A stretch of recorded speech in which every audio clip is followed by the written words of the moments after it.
നമസ്കാരം. വിദ്യാസാഗർ ഗുരുമൂർത്തിയുടെ ഒരു ചെറിയ പ്രഭാഷണം കേട്ടപ്പോഴാണ് ഹൈന്ദവ ദർശനം എത്ര മനോഹരമാണ്, അല്ലെങ്കിൽ എങ്ങനെയാണ് അത് പകർന്നു കൊടുക്കേണ്ടതെന്നൊക്കെ ഒന്നൊരു വീഡിയോ ചെയ്യണമെന്ന് എനിക്ക് തോന്നിയത്. ഹൈന്ദവ വേദപാഠങ്ങൾ പഠിച്ച കാലത്തും ഒരുപക്ഷെ ഇത്രയും മനോഹരമായിട്ട് ഇതിനെ അവതരിപ്പിക്കാൻ കഴിയുമെന്ന് ഒരുപക്ഷെ ചിന്തിച്ചിരുന്നില്ല. പക്ഷെ അത് കേട്ടപ്പോൾ വല്ലാത്തൊരു അനുഭൂതിയാണ് ഉണ്ടായിരുന്നത്. എങ്ങനെയാണ് നമ്മൾ ഈ ഹൈന്ദവ ദർശനം പകർന്നു കൊടുക്കേണ്ടത്, അത് സ്വീകരിക്കപ്പെടേണ്ടത് എങ്ങനെയാണ് എന്ന് നമ്മളൊന്ന് അറിയണ്ടേ. ഇന്ന് പക്ഷേ ആ ഒരു ഹൈന്ദവ ദർശനത്തെയോ അല്ലെങ്കിൽ സംസ്കാരത്തെയോ ജനങ്ങളിൽ എത്തിക്കാൻ വേണ്ടിയിട്ട് ഹിന്ദുത്വത്തിൻ്റെ മൊത്ത കച്ചവടക്കാർക്ക് ഉദ്ദേശമൊന്നുമില്ല. അതായത് ഹിന്ദുവിൻ്റെ പേരിൽ ഇങ്ങനെ ഉറഞ്ഞു തുള്ളുന്നവർക്ക് യാതൊരു ഉദ്ദേശവുമില്ല. അവർ ചെയ്യുമെന്ന് പ്രതീക്ഷിക്കാൻ വേണ്ട. ഭാരതീയ സങ്കല്പങ്ങൾ, ഹിന്ദു മതത്തിൻ്റെ ദേവതാ സങ്കല്പങ്ങൾക്ക് ഒരുപാട് അർത്ഥതലങ്ങളുണ്ട്. ആ അർത്ഥതലങ്ങൾ അങ്ങനെ തന്നെ മനസ്സിലാക്കി കഴിഞ്ഞാൽ എത്ര മനോഹരമാണെന്നറിയാം. വിഘ്നേശ്വര ഭഗവാൻ, ഗണപതി ഭഗവാൻ, അവരുടെ വാഹനമായിട്ടുള്ള എലി, ഇത് തന്നെ ഏറ്റവും വലിയ ഉദാഹരണമാണ്. അദ്ദേഹം വളരെ മനോഹരമായിട്ട് പറഞ്ഞു വെച്ചിട്ടുണ്ട്. ഈ ഗണപതിയുടെ വാഹനമാണ് എലി. അപ്പോൾ ഗണപതി ആരാ, എലി ആരാ? കേവലം ഒരു ബാഹ്യരൂപമോ അല്ലെങ്കിൽ ഒരു കഥയോ ആണെന്ന് കരുതിയോ? ഈ പ്രപഞ്ചത്തിലെ മുഴുവൻ സർവ്വ ജീവജാലങ്ങളെയും പരസ്പരം ബന്ധിപ്പിക്കുന്ന അതിമഹത്തായ പ്രകൃതി തത്വം, ജ്ഞാനം, അതാണ് ഒരു ഗണപതി എലി എന്നൊരു സങ്കല്പത്തിലൂടെ വരച്ചങ്ങോട്ട് വയ്ക്കുന്നത്. വിദ്യാസാഗർ ഗുരുമൂർത്തി വ്യക്തമാക്കുന്ന പോലെ ഗണപതിയുടെ ഓരോ അവയവങ്ങളിലും വാഹനത്തിലും ഒളിഞ്ഞിരിക്കുന്നത് പ്രപഞ്ചത്തിൻ്റെ സമഗ്രമായ ഒരു താളമാണ്. അതായത് ഓംകാരത്തിൻ്റെ 3 മാത്രകളിൽ പ്രപഞ്ചം ചലിക്കുന്നത് പോലെ പ്രകൃതിയിലെ സമസ്ത ജീവകോടികളെയും ഉൾക്കൊള്ളുന്ന ആഴത്തിലുള്ള ദർശനമാണ് ഗണപതി രൂപം എന്നാണ് അദ്ദേഹം പറഞ്ഞു വെക്കുന്നത്. കരയിലെ മുലയൂട്ടുന്ന സസ്തനികളെ ഏറ്റവും വലുത് ആരാന്ന് നമുക്കറിയാലോ. കരയിലെ മാതൃസങ്കല്പമാണല്ലോ നമ്മുടെ ഭാരത് മാത എന്നല്ലേ നമ്മൾ വിളിക്കുന്നത്. പശുവിനെ ഗോ മാത എന്നല്ലേ നമ്മൾ വിളിക്കുന്നത്. ഈ മാതാവിൻ്റെ ആ സങ്കല്പത്തിലാണ് ഇതൊക്കെ കുടികൊള്ളുന്നത്. പക്ഷെ അതിനെ ഇന്ന് ദുരുപയോഗം ചെയ്തുകൊണ്ടാണ് മറ്റു പലത് ചെയ്യുന്നതെങ്കിലും അത് മറ്റൊരു വിഷയമാണ്. അതങ്ങോട്ട് പോട്ടെ, നമുക്ക് അതേക്കുറിച്ച് ഇപ്പോൾ സംസാരിക്കേണ്ട. ഏതായാലും കരയിലെ ഏറ്റവും വലിയ മുലയൂട്ടുന്ന സ്ഥനമുള്ളവർ, സസ്തനി ഏതാ? ആനയാണ്. ഏറ്റവും ചെറിയ ജീവിയോ? ഏറ്റവും ചെറിയ ജീവി കുഞ്ഞെലിയാണ്, എലിയാണ്. അപ്പോൾ ആ വലിയ ആനയുടെ ശിരസ്, അതിൻ്റെ നടുവിലുള്ള മനുഷ്യൻ്റെ ഉടല്, ഏറ്റവും ചെറിയ ജീവിയായിട്ടുള്ള എലിയുടെ വാഹന സങ്കല്പം, ഇത് 3 കൂടെ കൂടി ചേരുമ്പോൾ ഇപ്പം നിങ്ങൾക്ക് ആ ചിത്രം മനസ്സിലായില്ലേ ഞാനിത് പറഞ്ഞപ്പോൾ? കരയിലെ സകല ചരാചരങ്ങളെയും ആദിമധ്യാന്തം പ്രതിനിധീകരിക്കുന്ന ഒരു ദിവ്യരൂപമായിട്ട് ഗണപതി മാറുന്നില്ല ഇപ്പോൾ ആ സങ്കല്പം? ഇതാണ് ഞാൻ പറഞ്ഞത്. നമ്മൾ ഈ ദൈവസങ്കല്പത്തെക്കുറിച്ച് സംസാരിക്കുമ്പോൾ അതിൽ മതം കൊണ്ടുവരരുത്. മതമെന്ന് പറയുന്നത് ഓരോ വിഭാഗത്തിനും അവരുടേതായ രീതിയിൽ ദൈവത്തെ ആരാധിക്കാൻ വേണ്ടി ഉണ്ടാക്കി ചില വിഭാഗീയത എന്ന് മാത്രമേ ഉള്ളൂ.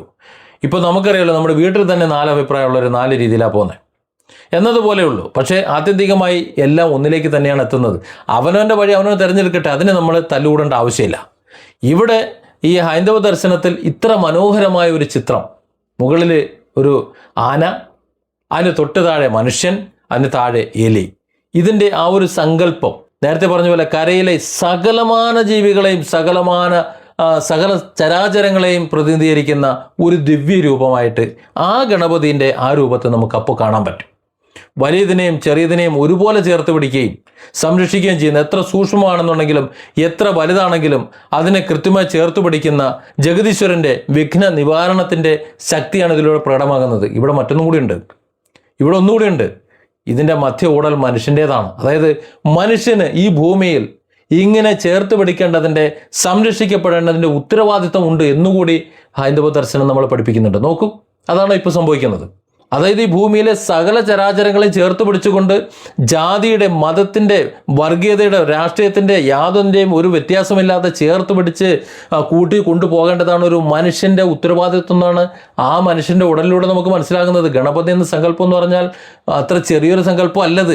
ഓരോ ജീവനും അതിൻ്റെതായ സ്ഥാനവും മൂല്യവും ഉണ്ടെന്ന പ്രകൃതി നിയമം, ആ നിയമത്തെയാണ് ഈ സങ്കല്പം നമ്മളെ ഓർമ്മിപ്പിക്കുന്നത്. മനസ്സിലാക്കണത്. എന്നാൽ നമ്മുടെ പൂർവികർ വരച്ചു വച്ചിട്ടുള്ള ഇത്തരം മഹത്തായ ആത്മീയ അറിവുകളെയും അല്ലെങ്കിൽ ആ തത്വങ്ങളെയും ഒന്നും തിരിച്ചറിയാൻ ഇന്നുള്ളവർക്ക് ശ്രമിക്കുന്നില്ല, അല്ലെങ്കിൽ അവർക്ക് അറിയില്ല.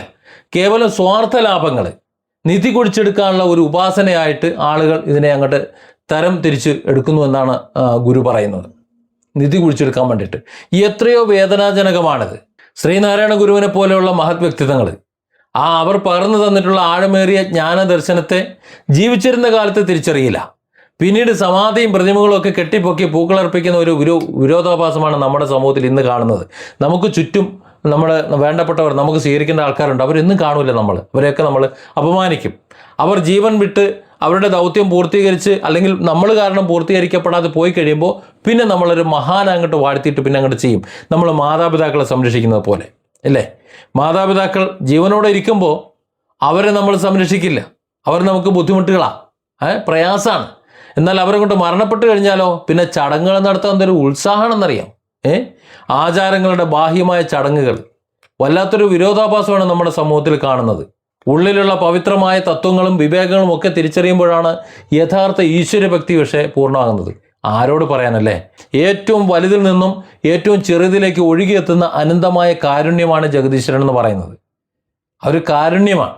പ്രപഞ്ചത്തിലെ ഒരു പുൽക്കൊടിയെപ്പോലും വിസ്മരിക്കാത്ത, സർവ്വതിനെയും സ്വന്തം ശരീരത്തിലും സ്വന്തം വാഹനത്തിലും താങ്ങി നിർത്തുന്ന വിഘ്നഹർത്താവായ ഗണപതി എന്ന ആ സമത്വത്തിൻ്റെയും പ്രകൃതി സ്നേഹത്തിൻ്റെയും ഒക്കെ പരമപ്രതീകം, ആ പ്രതീകം ആ ഒരൊറ്റ ചിത്രത്തിലൂടെ നമ്മൾ വായിക്കുമ്പോൾ അതിൽ നിന്ന് സകല ഹൈന്ദവ ദർശനവും സകല ദൈവസങ്കല്പവും സകല ദേവതാ സങ്കല്പവും എല്ലാം നമുക്ക് അങ്ങോട്ട് ഹൃദിസ്ഥമാകും. ചിന്തിക്കുന്നവർക്ക് ദൃഷ്ടാന്തമുണ്ട് എന്ന് ഖുർആൻ പറഞ്ഞിട്ടുണ്ട്.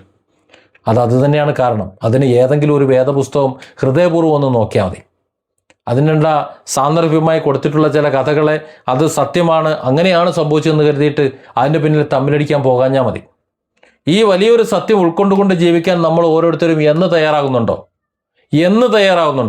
അന്ന് മുതലേ നമ്മുടെ രാജ്യം നന്നാവും, അല്ലെങ്കിൽ നമ്മൾ നന്നാകാൻ തുടങ്ങുള്ളൂ. ഇവിടെ ഏതു മതം എന്നുള്ളതല്ല, ഏത് മതത്തിൻ്റെ, ഏത് വേദഗ്രന്ഥത്തിൻ്റെ അല്ലെങ്കിൽ ഏതൊരു ദേവതാ സങ്കല്പത്തിൻ്റെ ഏതൊരു പോയിന്റും എടുത്ത് ഹൃദയപൂർവ്വം നമ്മളൊന്ന് പരിശോധിക്കുകയാണെങ്കിൽ, വിശ്വാസപൂർവ്വം നമ്മളൊന്ന് പരിശോധിക്കുകയാണെങ്കിൽ ഇതെല്ലാം ഒന്നാണെന്ന് മനസ്സിലാവും. നിസ്സാരമെന്ന് നമ്മൾ കരുതുന്ന കന്നിമൂല ഭഗവാൻ ഗണപതിയുടെ ആ ഒരു വരച്ച സാങ്കല്പിക ആ ഒരു ചിത്രമുണ്ടല്ലോ, ആ ഒരു ഭാവന, ആ ഭാവനയിൽ നിന്ന് പോലും ഈ ലോകത്തിൻ്റെ സകല സൃഷ്ടിപ്പും സകല പരിപാലനവും എല്ലാം ഈ പ്രപഞ്ച സൃഷ്ടാവായ ജഗദീശ്വരനിൽ, പരമേശ്വരനിൽ അത് കൃത്യമായി നിലകൊള്ളുന്നുവെന്നും ഈ ഭൂമിയിലെ കൈകാര്യകർത്താവ് ഇതെല്ലാം ചെയ്യേണ്ട ഉത്തരവാദിത്വം ദൈവത്തെ പോലെ നിന്നുകൊണ്ട് ഇവിടെ അത് ചെയ്യേണ്ട ഉത്തരവാദിത്വം മനുഷ്യനാണ് എന്നും കൂടി ആ ഒരു ഒറ്റ ചിത്രം മനസ്സിലാക്കി തരുമ്പോൾ ഇവിടെ ദൈവസങ്കല്പം എല്ലാം ഒന്നായി തീരുകയല്ലേ, നമ്മളെല്ലാം ഒന്നായി തീരുകയല്ലേ? ഖുർആനിൽ എന്താ പറഞ്ഞേക്കുന്നറിയാം? ഖലീഫയാണ് എല്ലാ മനുഷ്യരും എന്നാണ്. ഖലീഫ എന്ന് പറഞ്ഞാൽ എന്താ? ദൈവത്തിൻ്റെ പ്രതിനിധി. ഈ ഭൂമിയിൽ ദൈവം ഒന്നും ചെയ്യുന്നില്ല, നേരിട്ടൊന്നും ചെയ്യുന്നില്ല, എല്ലാം ഖലീഫമാരിലൂടെ അങ്ങോട്ട് ജീവിക്കുകയാണ്. ഇവിടെ ചെയ്യാൻ ആൾക്കാരെ ഏർപ്പെടുത്തിയിട്ടുണ്ട്. അപ്പോൾ ആ മനുഷ്യൻ രൂപം തന്നെയാണ് ഗണപതിയുടെ ഉടൽ എന്ന് പറയുന്നത്. ഇനി വലുതായാലും ചെറുതായാലും മറ്റെന്തായിരുന്നു കഴിഞ്ഞാലും അത് കൃത്യമായി ഇവിടെ നടപ്പിലാക്കേണ്ട ഉത്തരവാദിത്വമാണ് ഗണപതിയുടെ ഉടലിനുള്ളത്, അഥവാ ദേവതാ സങ്കല്പത്തിനുള്ളത്. അത് ഇസ്ലാമിലായാലും ഹിന്ദുവിലായാലും ക്രിസ്ത്യാനിലായാലും എവിടെ കഴിഞ്ഞാലും എല്ലാത്തിലും ഇത് കാണാൻ പറ്റും. പക്ഷെ കാണണമെന്നുണ്ടെങ്കിൽ അങ്ങോട്ടൊന്ന് നോക്കണം. Different angles. Don't forget to subscribe and support this channel.